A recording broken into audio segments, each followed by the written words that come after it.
O exercício número 3 pede para a gente resolver essa equação diferencial, só que dessa vez usando um fator integrante que depende apenas de y, ok? Então, seguindo a mesma ideia que a gente viu antes, tá? Bom, primeiro de tudo, né, não custa verificar. O que a gente obtém aqui? Só multiplicando tudo por dx, a gente conclui que y dx mais 2xy menos e na menos 2y dy é igual a zero, tá? Y é a nossa m e esta outra expressão é a nossa n, tá? my, nesse caso, é 1, só que a nx é 2y, tá? Então, as duas são diferentes, tá? Então, a gente não consegue achar uma função potencial usando essas duas funções. Para isso, então, a gente segue a sugestão do exercício e multiplica essa nossa equação, ou melhor, essa de baixo, daqui, por um fator integrante, μ, que depende só de y. Então, isso é μ de y, vezes 2xy menos e na menos 2y dy, tá? Isso vai ser igual a zero. Agora, a nossa m barra vai ser esta expressão e a nossa n barra vai ser esta expressão aqui.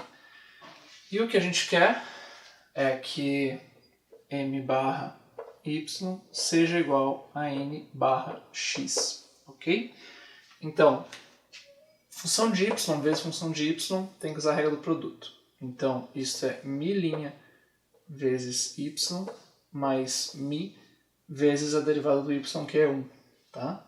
Isto vai ser igual a este lado derivado em x, tá? Como μ depende só de y, então isso é uma constante, então a derivada em x disso aqui vai simplesmente ficar 2y, tá? E o que acontece aqui então? A gente tem que μ' vezes y é igual a μ, vou colocar em evidência aqui, vezes 2y menos 1, tá? A gente pode dividir por y desde que y não seja zero, tá? Então, considerando o caso y igual a zero sempre, a gente vê que nesse caso vai ter que o lado esquerdo vai ser zero e aqui vai ter menos μ, tá? A gente vai ficar aqui, ok, o fator integrante seria igual a zero, mas para o caso de y igual a zero, a gente vê que 0, 0 e, bom, função identicamente zero, a derivada vai ser zero também. Então vai ter 0 mais 0 igual a zero. Então y igual a zero é uma solução que a gente pode perder se a gente não considerar, ok? Então, para os nossos propósitos aqui, a gente conclui que y identicamente zero é a solução, tá? Então, vou só deixar anotado aqui. Então, supondo agora que y não é identicamente zero, o que vai acontecer? A gente pode fazer essa divisão. Então, μ' vai ser igual a μ vezes 2y menos 1 sobre y, tá? E a gente pode resolver isso aqui por variáveis separáveis novamente, tá? A gente sabe que dμ sobre μ, supondo que o μ vai ser maior do que zero, por conveniência, a gente só quer um fator integrante, então não tem problema fazer isso. Dμ sobre μ vai ser igual a 2y menos 1 sobre y dy. Integrando os dois lados, a gente tem que isso é o ln de μ, porque o μ é suposto positivo, sem problemas. Isso daqui, então, vai ser igual a integral de 2y sobre y, que é 2, porque y não é zero. Isso aqui vai ser simplesmente 2y, menos a integral de 1 sobre y, que é ln do valor absoluto de y, porque y pode ser negativo a princípio, mais uma constante, mas a gente só quer um fator integrante, então a gente não precisa se preocupar, a gente pode desconsiderar essa constante. Então, só escrevendo isso aqui melhor, a gente tem que 2y é igual a ln de e na 2y, que são funções inversas, então menos ln do módulo de y. E pela propriedade dos logaritmos, tá? Isso daqui é o ln da divisão. Então é ln de e na 2y sobre o valor absoluto de y, tá? Como o ln de μ é igual a esse ln daqui, então a gente conclui que o μ é e na 2y sobre o valor absoluto de y, tá?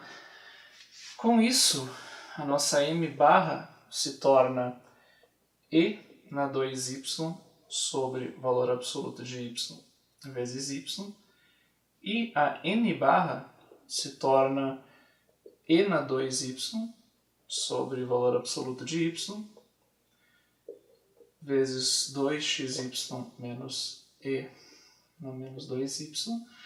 E agora, então, a gente, por construção, sabe que m barra y vai ser igual a n barra x. A gente pode verificar isso aqui, mas eu vou pular esse passo, porque a gente tem que dividir em casas aqui, para y positivo e y negativo, e a gente vai ter que fazer isso depois de novo, tá? Então, vamos acreditar que a gente acertou aqui e seguir por essa linha, tá? Então, o que vai acontecer? A gente sabe que a derivada em x da função potencial é m barra e a derivada em y é n barra. Então, o que é mais fácil? Vamos ver. N barra tem muitos termos em y, tá? Então, vai ser meio chato integrar isso aqui. Só que m barra não tem nenhum fator em x. Então, é mais fácil integrar este primeiro, tá? A gente tem que a f vai ser igual a e na 2y vezes y sobre o valor absoluto de y multiplicado por x, mais agora uma função que depende apenas de y, porque se a gente derivar isso em x, vai obter de novo esta relação aqui, tá? Então, ok, a gente tem agora que derivar isso em y igual a n barra, mas a gente tem esse valor absoluto, tá? Então vamos separar em casos, tá? O que tem aqui? Primeiro, y positivo. Nesse caso, então a f se torna e na 2y, y vezes x, e o valor absoluto é simplesmente y, tá? Isso aqui, então, vezes a constante dependendo de y, tá? Então, se eu derivar isso aqui em y, a gente vai ter que... Bom, primeiro de tudo, né? Se y é positivo, isso aqui pode ser cancelado. Então, derivando isso aqui, x é uma constante, vai ficar 2e na 2y vezes x, mais c' de y, tá? E isso daqui vai ser igual a n barra, só que n barra é essa expressão aqui. Então, vai ser 2xy e na 2y sobre y, que o valor absoluto se torna só y nesse caso. Agora, e na 2y vezes e na menos 2y é 1. Tá? Então isso daqui vai ficar menos 1 sobre o valor absoluto de y, que é só y. Tá? Y cancela com y, a gente tem que 2x e na 2y é igual a 2x e na 2y aqui. Então o que sobra desse caso daqui é que o c' de y tem que ser igual a menos 1 sobre y, tá? Nesse caso aqui, então, a gente sabe o que vai ser. A gente tem que isso daqui, que é c de y, vai ser igual a menos o ln de y, tá? Porque y é positivo aqui. Então, ok. Nesse caso daqui, então, a gente sabe que a f vai ser igual a e na 2y vezes x menos logaritmo natural de y. Tá? Isso no caso y positivo. Vamos olhar agora o caso y negativo. O que vai acontecer? A f, nesse caso, vai ser e na 2y, y, só que como y é negativo, o valor absoluto vai ter que ser negativo também. Então vai ficar menos y vezes x mais a c de y. Tá? Portanto, derivando a f em y, a gente tem que... Bom, isso daqui vai ficar menos e na 2y vezes x, então a derivada vai ser menos 2e na 2y vezes x, mais a nossa constante função constante c' de y, tá? Isso vai ser igual a n barra. N barra está aqui. E a única diferença vai ser o sinal em relação ao outro caso. Tá? Então a gente vai ter que isso é e na 2y sobre menos y vezes 2xy menos e na menos 2y. Tá? O que a gente obtém aqui é que, bom, menos 2x e na 2y está aqui. Vai ficar menos 2xy e na 2y. E cancela com esse y aqui, né? Então esse termo está aqui. A diferença é que vai ter um outro termo aqui, que vai ser 1 sobre menos y, que com esse menos aqui vai ficar mais 1 sobre y. Tá? Então a nossa constante vai ser 1 sobre y dessa vez. E só que como y é negativo, então a derivada desse cara daqui, a integral, como a gente está olhando para os valores negativos, tá? Então vai ser ln de menos y. A gente chega então que c de y é o ln de menos y. Tá? Mas só notem o seguinte, tá? No caso y positivo, a gente tem ln de y. Tá? Não tem problema a gente escrever isso daqui como menos ln do valor absoluto de y, porque eles são a mesma coisa nesse caso. Nesse caso daqui, menos y é precisamente o valor absoluto de y, porque y é negativo. Tá? Então o que vai acontecer nesse segundo caso? Só adaptando para isso aqui no primeiro.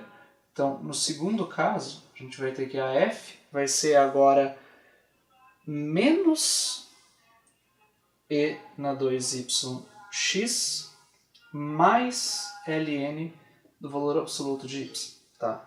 Só que o que a gente conclui aqui então? Eu vou só abrir um pequeno espaço aqui. O que a gente conclui nesse caso é que no caso y positivo, a gente tem que no caso y positivo, a nossa solução é dada por f igual a uma constante, ok? Então a gente tem que e na 2yx menos ln do valor absoluto de y é igual a uma constante. Só que no caso negativo, a gente tinha que menos e na 2yx mais ln do valor absoluto de y era igual a uma outra constante, a princípio.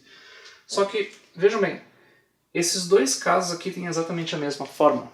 A diferença é que a gente tem esse sinal aqui, mas se a gente multiplicar tudo por menos 1, aqui a gente vai ter que e na 2yx menos o valor absoluto de y é menos aquela constante, mas como ela é arbitrária, a gente pode simplesmente renomear ela para outra constante. Tá? Porque isso vai ser determinado depois com as condições de contorno ou condições iniciais. Então, nos dois casos, a gente tem exatamente a mesma forma. Então, não tem problema dizer que a solução mais geral possível é e na 2yx menos o valor absoluto, menos ln do valor absoluto de y, igual a uma constante arbitrária. Tá? Então, essa daqui é uma das soluções mais gerais possível, porque lembrem que a gente tem que y igual a zero também é a solução. Então, isso daqui também tem o y igual a zero aqui. E por que é importante isso? Porque a gente vê que y igual a zero, nesse caso, não faz sentido, porque o ln explodiria nesse caso. O ln não está nem definido para y igual a zero, né? Então, essas duas soluções, elas existem independentemente, tá? E a gente vai escolher qual delas usar, dependendo das condições que a gente impuser no problema, tá? Então, com isso, o exercício está resolvido.